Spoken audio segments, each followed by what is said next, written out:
Dan kita ke kasus ayah dan anak tewas mengenaskan di Koja, Jakarta Utara. Setelah 2 kali melakukan olah TKP, Polres Metro Jakarta Utara dan tim psikologi forensik kembali memeriksa rumah lokasi temuan mayat kedua korban pada Selasa sore. Ya, polisi menyatakan barang-barang serta kendaraan korban masih utuh dan tidak hilang. Sementara itu, kepada dokter klinik yang sempat merawatnya, istri korban mengaku tidak tahu menahu perihal tewasnya suami serta anak mereka.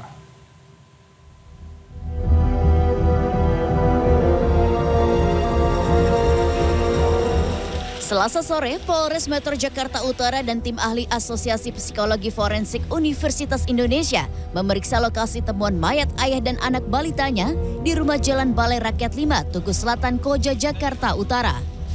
Selain menganalisa lokasi kejadian, tim gabungan juga memeriksa barang-barang milik korban.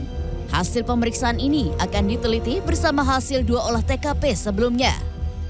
Sementara ini hasil pemeriksaan TKP dan konfirmasi keluarga korban belum ada laporan dan informasi tentang adanya barang yang hilang. Ya. Mobil masih utuh, motor, kemudian ada barang-barang yang lain masih berada di TKP. Ya. Penyebab kematian ayah berinisial HR 50 tahun dan Aki 2 tahun hingga saat ini masih misterius. Senin sore, Kapolres Metro Jakarta Utara, Kombes Gideon Arif Setiawan menyatakan dari otopsi sementara diketahui korban HR diduga sudah meninggal sekitar 10 hari sebelum jasadnya ditemukan. Sementara anaknya Aki diduga meninggal 3 hari setelah sang ayah meninggal. Selain itu, polisi tidak menemukan luka di jasad sang ayah. Namun ada luka ditemukan di mayat anak. Dan saat ini polisi masih menyelidiki asal-muasal bercak darah yang ditemukan di tubuh sang ibu. Jenazah ayah dan anak ini ditemukan di dalam rumah pada Sabtu siang 28 Oktober. Curiga dengan bau busuk yang sudah tercium selama 2 hari membuat warga mendobrak pintu rumah.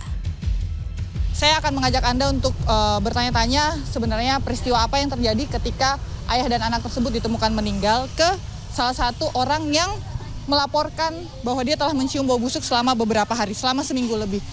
Saya kira kan nggak ada orang di rumah tuh, pada keluar semua. Makanya saya inisiatif untuk ada mantan RW tuh lagi keluar. Makanya saya memberanikan diri untuk ngomong saja sama mantan RW. Oh Fitra, ketika dia terakhir jajan, Empok melihat ada yang aneh nggak? Oh, ada kayak mukanya kayak lemes gitu. Kan sempat saya tanya pas dia beli tuh, Om, kok mukanya lesu amat? Iya lagi nggak sehat gitu. Oh sakit ya? Iya kata dia gitu. Sakit apa? Panas dingin gitu. Dia bilang gitu aja sih. Saat ditemukan HR terbaring di depan pintu kamar mandi. Sementara Aki ditemukan tertelungkup di lantai kamar.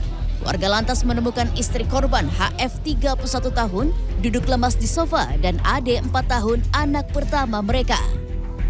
Sebelum dibawa ke rumah sakit, HF dan Ade sempat diberi pertolongan pertama di klinik setempat karena kondisi lemas akibat kurang asupan makanan serta minuman. Ketika ditanya perihal suami dan anaknya yang tewas, HF nampak kebingungan dan mengaku tidak tahu menahu. Dia tidak mengenal itu suaminya, dia bilang bukan suaminya itu. Dia tidak tahu, bilangnya nggak tahu. Dia bilang cuma disekap gitu aja. Warga sekitar mengaku hampir tidak mengenal HR dan keluarganya. Mereka hanya mengetahui korban bekerja di biro perjalanan dan hanya keluar rumah untuk sholat. Istrinya pun tidak bersosialisasi dengan tetangga dan hanya meninggalkan rumah untuk membeli bahan makanan. Setelah diotopsi di Rumah Sakit Polri Kramat Jati, Jakarta Timur, jenazah HR dan Aki dimakamkan di TPU Semper Cilincing, Jakarta Utara pada Minggu petang. Kedua jenazah dimakamkan dalam satu liang lahat. Adapun HF dan Ade saat ini dirawat di Rumah Sakit Umum Koja, Jakarta Utara. Tim Liputan CNN Indonesia.